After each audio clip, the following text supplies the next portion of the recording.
जय हिंद दोस्तों। आज कहानी है उस विचार की जो एक तरफ तो ये कहता है कि इस ब्रह्मांड में ईश्वर जैसी कोई शक्ति नहीं है, वहीं दूसरी ओर जो खुद आपको ईश्वर बनने का मार्ग दिखाता है। आज कहानी है उस दर्शन की जो दुनिया को जियो और जीने दो का पाठ पढ़ाता है। आज कहानी है उस चिंतन की जो भारत को भारत बनाता है। मैं बात कर रहा हूँ आदिकाल से चले आ रहे जैन धर्म की। एक बात मैं शुरू में ही स्पष्ट कर देना चाहता हूँ कि जैन धर्म, बौद्ध धर्म, सिख धर्म और हिंदू धर्म ये चारों एक ही माँ की संतानें हैं। ये चारों सनातन धर्म से निकले हैं। इनके विचार, शिक्षाएं, पूजा पद्धतियाँ लगभग एक दूसरे से मिलती जुलती हैं, तो कृपया इनको बांटने की कोशिश ना करें। दोस्तों, अगर आपको वाकई में भारतीय दर्शन को जानना है, भारत के मर्म को समझना है, तो आपको जैन दर्शन को समझना ही पड़ेगा। आज हम बात करेंगे जैन दर्शन की ऐसी ही कुछ शिक्षाओं की जो इसे ख़ास बनाती हैं। अनेकांतवाद।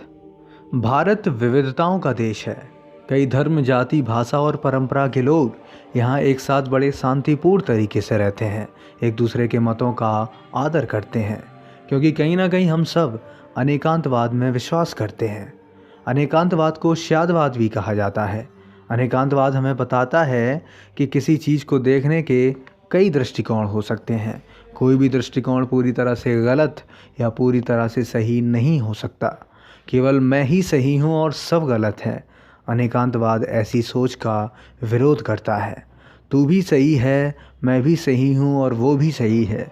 जो ऐसा कहे और सबको एक साथ लेकर आगे बढ़ने की बात करे, वो है अनेकांतवाद। मुझे लगता है आजकल के नवराष्ट्रवादियों को अनेकांतवाद पर ज़रूर विचार करना चाहिए। अहिंसा।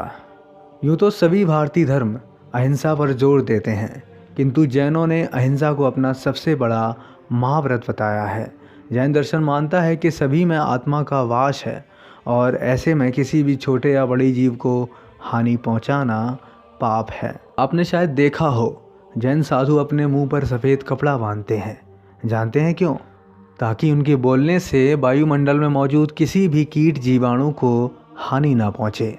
क्या आप जानते हैं कि जैनी श्रावक ज़मीन के अंदर उगने वाले कंदमूल जैसे आलू, प्याज, लहसुन का सेवन नहीं करते हैं, क्योंकि जैनियों का मानना है कि ज़मीन के अंदर उगने वाले इन कंदमूलों में सूर्य का प्रकाश नहीं पहुंचता है, जिस वजह से उनमें असंख्य सूक्ष्म जीव उत्पन्न हो जाते हैं और अपने स्वार्थ मात्र के लिए किसी भी जीव की हत्या करना उनका धर्म उन्हें नहीं सिखाता। अहिंसा परमो धर्मा, यह ध्येय वाक्य भारतीय संस्कृति की रग रग में बसता है।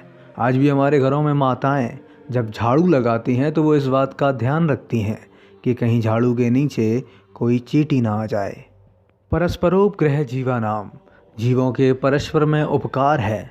भले ही इस जैन मंत्र को लोग ना जानते हों, लेकिन सुबह सुबह आपको सड़कों पर अनगिनत लोग पक्षियों को दाना डालते हुए दिख जाएंगे। अपरिग्रह। अपरिग्रह भगवान महावीर के 5 महाव्रतों में से एक प्रमुख व्रत है, जिसका अर्थ होता है अपनी आवश्यकता से अधिक भोग ना करना। अपरिग्रह संपत्ति के संचय पर प्रतिबंध लगाता है।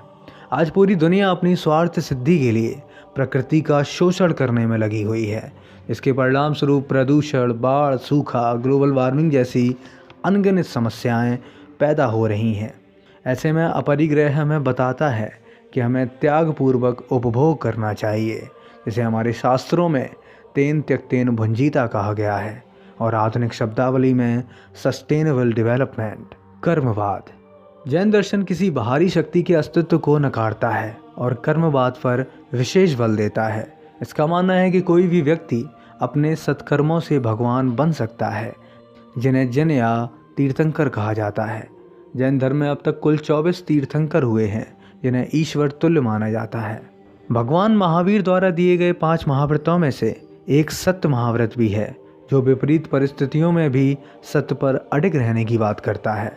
भारतीय समाज पर इसका इतना प्रभाव था कि आज़ादी के बाद हमने सत्यमेव जयते को अपना राष्ट्रीय आदर्श वाक्य बना लिया। राष्ट्रपिता महात्मा गांधी के प्रत्येक चिंतन में जैन आदर्शों की झलक बखूबी देखी जा सकती है, और केवल गांधी ही नहीं, हर वो शख्स जो भारत को समझता है, भारतीय संस्कृति के मर्म को जानता है, वो खुद को जैन दर्शन से अलग कर ही नहीं सकता। भले ही आज जैन समुदाय को अल्पसंख्यक कहा जाता हो, लेकिन जैन आदर्शों पर चलने वाले लोग आज भी आपको भारत के घर घर में मिल जाएंगे।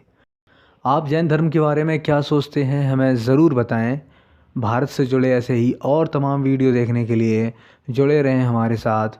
जय हिंद, वंदे मातरम।